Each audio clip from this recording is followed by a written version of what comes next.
আলু দিয়ে খাসি মাংসের ঝোল সবাই খেতে ভালোবাসে। আজকে আমি দারুণ স্বাদের আলু দিয়ে কিভাবে খাসি মাংসের ঝোল রান্না করবেন সেটাই শেয়ার করব। নমস্কার বন্ধুরা, আমি ঝর্ণা। ঝর্ণার সিম্পল রেসিপির আরেকটা নতুন ভিডিওতে আপনাদের সবাইকে স্বাগতম জানাই। কেমন আছেন সবাই? আশা করছি ভালো আছেন। রেসিপিটা সম্পূর্ণ দেখার অনুরোধ রইল। চলুন তাহলে রেসিপিটা শুরু করি। দারুণ স্বাদের আলু দিয়ে খাসি মাংসের ঝোল বানানোর জন্য প্রথমেই আমি একটা মিক্সিং বলে 1 কেজি মাটন বা খাসির মাংস নিয়ে জল দিয়ে ভালো করে ধুয়ে নিয়েছি। এবার খাসির মাংসটাকে ম্যারিনেট করে নেব।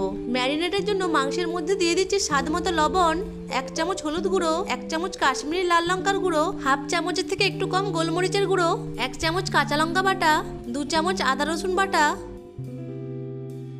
দিয়ে দিচ্ছি 1/4 কাপ মতো টক দই, আর দিয়ে দিচ্ছি 2 টেবিল চামচ মতো সরষের তেল। এখন সমস্ত উপকরণগুলোকে মাংসের সাথে ভালো করে মিশিয়ে নিচ্ছি।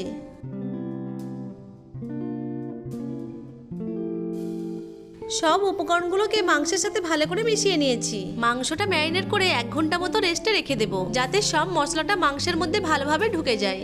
এইদিকে 3টে মিডিয়াম সাইজের আলুকে আমি এইভাবে কেটে জল দিয়ে ভালো করে ধুয়ে নিয়েছি। এখন গ্যাসের ফ্লেম অন করে একটা কড়াই বসিয়ে তাতে সরষের তেল নিয়ে তেলটাকে গরম করে নিচ্ছি। তেল গরম হয়ে গেলে কেটে রাখা আলুগুলোকে গরম তেলের মধ্যে দিয়ে দিচ্ছি। আলুর মধ্যে দিয়ে দিচ্ছি স্বাদ মতো লবণ, হাফ চামচ হলুদ গুঁড়ো, আর কালারের জন্য দিয়ে দিচ্ছি হাফ চামচ মতো কাশ্মীরি লাল লঙ্কার গুঁড়ো। এখন নেড়ে চেড়ে মিশিয়ে নিয়ে আলুগুলোকে ভেজে নেব।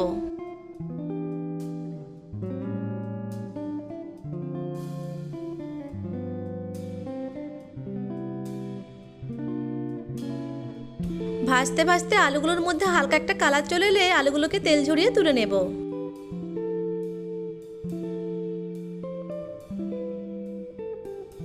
এবার ওই কড়াইয়ে আরেকটু সরষের তেল দিয়ে তেলটাকে গরম করে নেব। তেল গরম হয়ে গেলে গরম তেলের মধ্যে দিয়ে দিচ্ছি 4টে এলাচ, 4টে লবং, 4 টুকরো দারুচিনি আর 2টো তেজপাতা। এগুলোকে 10 থেকে 15 সেকেন্ড মতো সময় ধরে ভেজে নেব। ভাজা হয়ে গেলে এর মধ্যে দিয়ে দিচ্ছি সরু সরু করে কেটে নেওয়া পেঁয়াজ। নেড়ে চেড়ে পেঁয়াজগুলোকে ব্রাউন কালার করে ভেজে নেব। পেঁয়াজের মধ্যে দিয়ে দিচ্ছি হাফ চামচ লবণ। লবণটাকে পেঁয়াজের সাথে ভালো করে মিশিয়ে নেব। এইভাবে পেঁয়াজের মধ্যে লবণ দিলে পেঁয়াজটা খুব তাড়াতাড়ি নরম হয়ে যাবে। পেঁয়াজগুলোকে ব্রাউন কালার করে ভেজে নিয়েছি। এখন পেঁয়াজের মধ্যে দিয়ে দিচ্ছি একটা বড় সাইজের টমেটো কুচি। টমেটো কুচিটাকেও নেড়ে চেড়ে ভেজে নেব।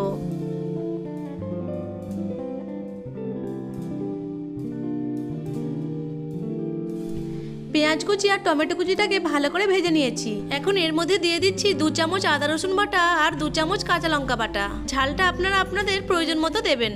মশলাটাকে ভালো করে মিশিয়ে ভেজে নিতে হবে, যতক্ষণ না আদা রসুনের কাঁচা গন্ধটা না যায়। আদা রসুনটাকে ভালো করে ভেজে নিয়েছি। এখন এর মধ্যে দিয়ে দিচ্ছি 1 চামচ জিরে গুঁড়ো, 1 চামচ ধনে গুঁড়ো, 1/4 চামচ মতো গোলমরিচের গুঁড়ো, 1 চামচ হলুদ গুঁড়ো, কালারের জন্য দিয়ে দিচ্ছি 1 চামচ কাশ্মীরি লাল লঙ্কার গুঁড়ো, আর দিয়ে দিচ্ছি সামান্য একটু জল। এবার মশলাটাকে নেড়ে চেড়ে মিশিয়ে নিয়ে খুব ভালো করে কষিয়ে নিতে হবে, যতক্ষণ না পর্যন্ত মশলা থেকে তেল ছেড়ে আসে। চাইলে আপনারা মাটনের এই রেসিপিতে কাঁচা লঙ্কার পরিবর্তে গুঁড়ো লঙ্কাও ব্যবহার করতে পারেন। মশলাটা ভালো করে কষিয়ে নিয়েছি আর মশলা থেকে তেলও ছেড়ে দিয়েছে। এখন মশলার মধ্যে দিয়ে দিচ্ছি ম্যারিনেট করে রাখা খাসির মাংসটা। এখন খাসির মাংসটাকে খুব ভালো করে মশলার সাথে মিশিয়ে নিতে হবে।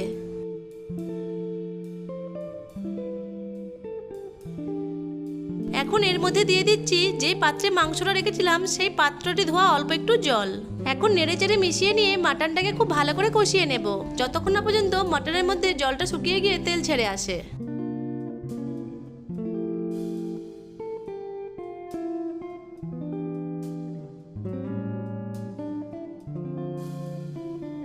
মাটনটাকে ভালো করে কষিয়ে নিয়েছি।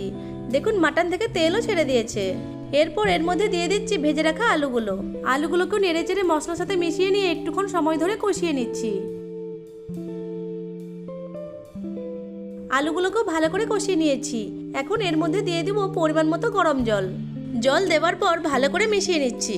চাইলে মাটনটাকে আপনারা প্রেসার কুকারেও সেদ্ধ করে নিতে পারেন। প্রেসার কুকারে মাটনটাকে দিয়ে 5 থেকে 6টা সিটি দিয়ে দিলেই মাটনটা খুব ভালোভাবে সেদ্ধ হয়ে যাবে। আর প্রেসার কুকারে মাটন সেদ্ধ করলে টাইমটাও কম লাগবে। আমি এখানে মাটনটাকে কড়াইয়ে দিয়ে সেদ্ধ করব। মাটন যেহেতু সেদ্ধ হতে টাইম লাগে, তাই এর মধ্যে আরো কিছুটা গরম জল দিয়ে ভালো করে মিশিয়ে নিচ্ছি। এরপর ঢাকা দিয়ে 50 মিনিট থেকে 1 ঘন্টা মতো সেদ্ধ করে নেব। 1 ঘন্টা পর ঢাকনাটা খুলে নিচ্ছি। এই পর্যায়ে মাটনটা খুব ভালো সেদ্ধ হয়ে গেছে। আবার একটু নেড়ে নিয়ে এর মধ্যে দিয়ে দেব 4টে কাঁচা লঙ্কা আর হাফ চামচ মতো গরম মশলা গুঁড়ো।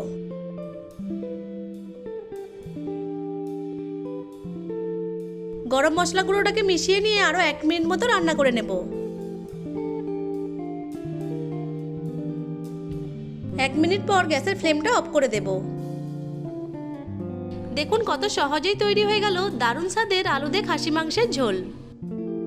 এখন মাটনটাকে একটা বলে সার্ভ করে দিচ্ছি। গরম গরম ভাতের সাথে ধোঁয়া ওঠা মাটন খেতে কার না ভালো লাগে। বাড়িতে একবার হলেও এইভাবে মটন বানিয়ে দেখবেন, খেতে কিন্তু দুর্দান্ত লাগে। আশা করছি আজকের রেসিপিটা আপনাদের কাছে ভালো লেগেছে। ভালো লেগে থাকলে আমার ভিডিওটিকে লাইক, কমেন্ট, শেয়ার আর চ্যানেলটিকে সাবস্ক্রাইব করে পাশে থাকা বেল আইকনটিকে অন করে রাখবেন আমার পরবর্তী ভিডিওর নোটিফিকেশন সবার আগে পাওয়ার জন্য।